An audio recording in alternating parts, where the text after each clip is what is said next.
This is a review of the ROOMIE SlimVac and also kind of a comparative between the Electrolux Repeatograph, a really old model that's only 12 volts, and the new DIC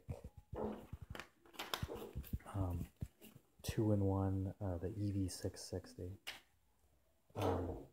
This Electrolux is just a marvelous, quiet, really easy to maneuver and operate machine, but it doesn't suck very well, which is what a vacuum cleaner is supposed to do. It's got super cool features, like you hit a button on the machine and it cuts all the hair and fur off the brush roller, so you don't have to take the brush roller out and clean it by hand very often.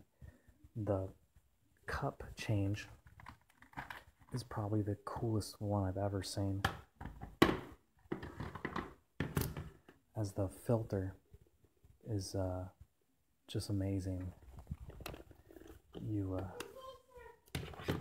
It's got a pre-filter that is, you pull this little lever in there and everything just pops out. So it makes cleaning it very cool. You don't have to get your fingers dirty. On all these other models, you actually have to get your fingers dirty when cleaning out the filter and cleaning things up. The DIC is the worst. There's just no way to do it cleanly and neatly. The ROOMIE has a cyclonic action, and it separates the dirt pretty well. So does the Repeatograph. You actually get dirt that fills up the bottom of the cup. The DIC, everything gets sucked to the filter, so I assume there would be some suction loss. We're probably going to keep the ROOMIE.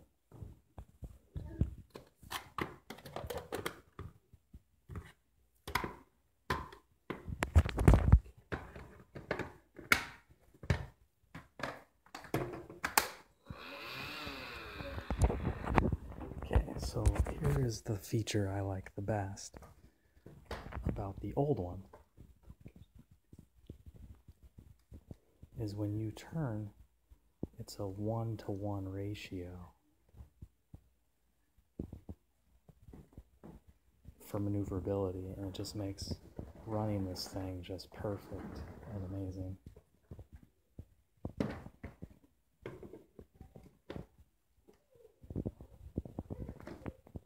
All of them will stand up by themselves. Now, the SlimVac, it's got the widest brush roll of all of them. And it's a really soft brush roll, and it's always on, but it's so soft and fluffy, it actually dusts your hardwood. So I would say it by far has the best hardwood performance.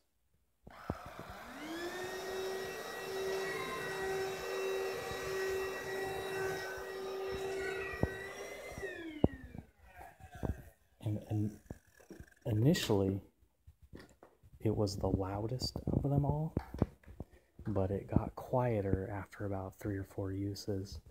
I think it was just some anti-corrosion shipping stuff on the motor from China or whatever. But one thing I don't like about it is the maneuverability, and that's why we were going to return it. So for you, when you start to rotate it, it's about, instead of 1-to-1, it's about 1-to-2. So you go 180, but it only goes 90 degrees. And so we thought that was terrible. And the other thing is it's got this bumper on it that's made of gum rubber. So as you approach a wall, it literally just sticks to the wall. It won't slide along the wall.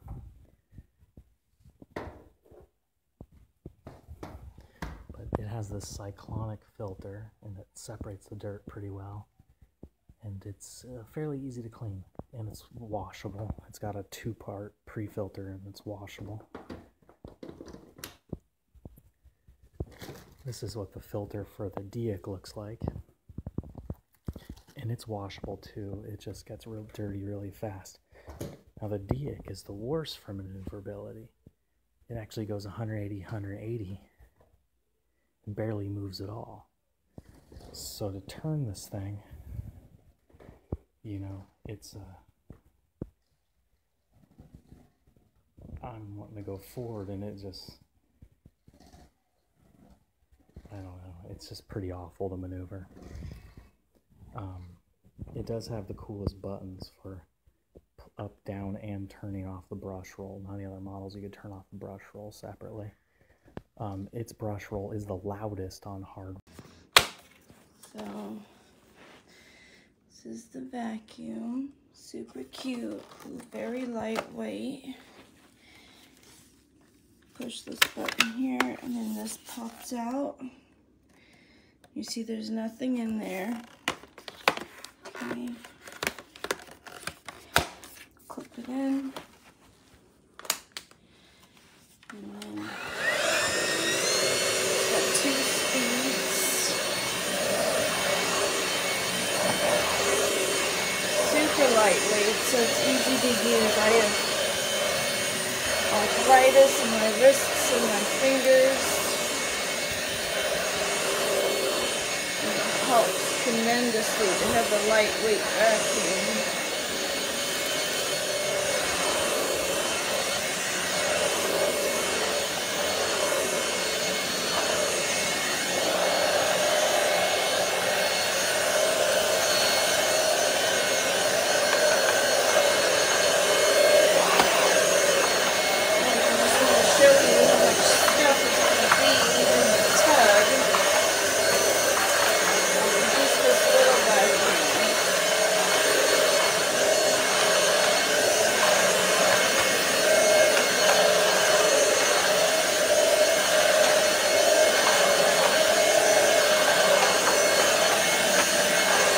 A lot of times the other vacuums don't pick up the lightweight stuff, you know, it's too light, or it's just, I don't know what it is, but they don't pick it up. This one picks the light stuff and the heavy stuff. But the good thing is it also avoids it doesn't grab it too, because it's too big, that would break it. And sometimes it's not fast enough to grab it.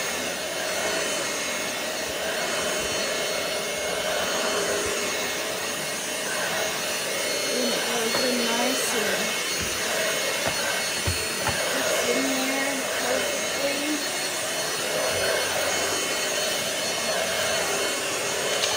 Not doing a great vacuum, but I'm just trying to help you get the idea.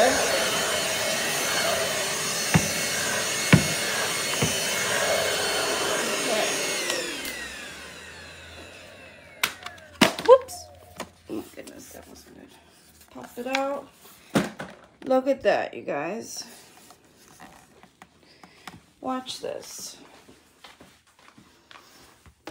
This is a 2-year review about the Roomie, and so I always make reviews after like a year or 2 just to make sure that, you know, it's a good product.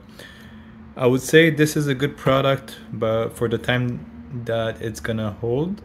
And the reason why is because when you vacuum, you're gonna be turning left and right, left and right, left and right, and look what happens is that this cable is gonna cut this cable. Oh, let me get it here. Anyways, you're gonna see here, this cable is gonna just cut from the movement of left and right, left and right. So now I have to fix it, because it's just a not even $10 problem, so I won't buy another vacuum, but expect this to happen, and it's gonna happen when your LED is gonna start blinking. That means you have a false connection. Okay, let's go in the kitchen here to see if we can get any stuff off the floor. I like that light.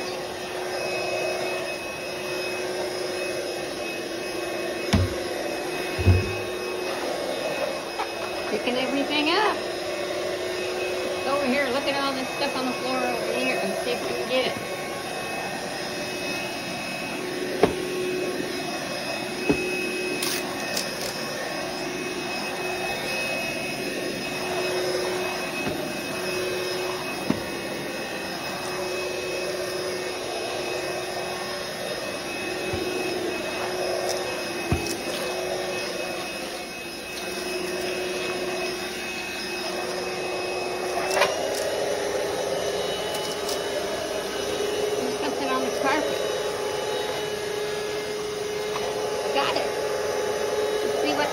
carpet.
I'm sure that the light's on.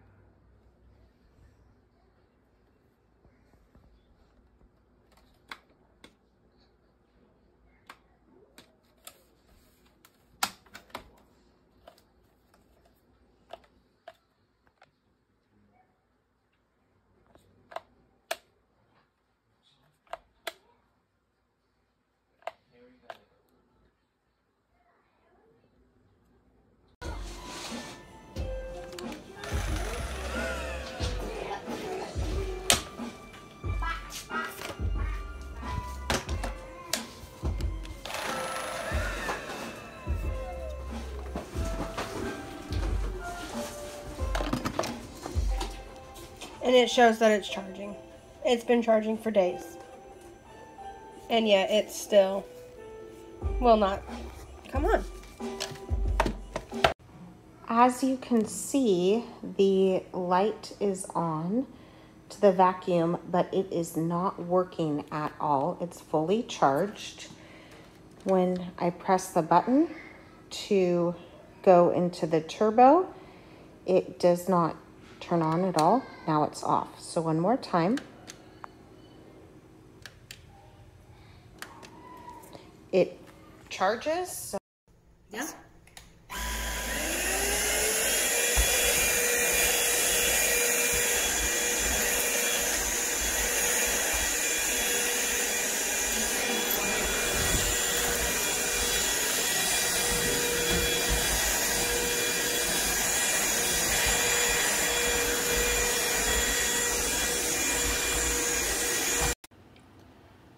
As you can see, the vacuum is plugged in, but looks like it's not charging at all. It's been like this for at least a few days now. It's really just to show you, it's still charging, but it still won't work properly when it has. The light will just go off. And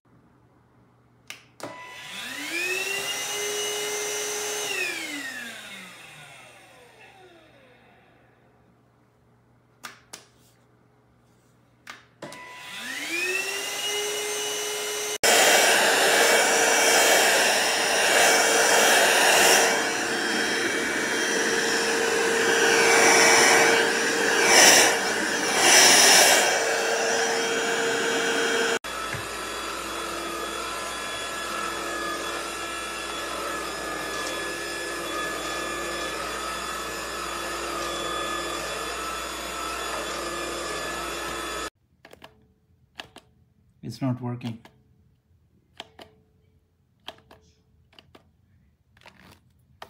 Nothing happens.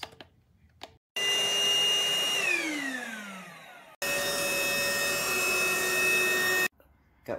Alright, here's the vacuum.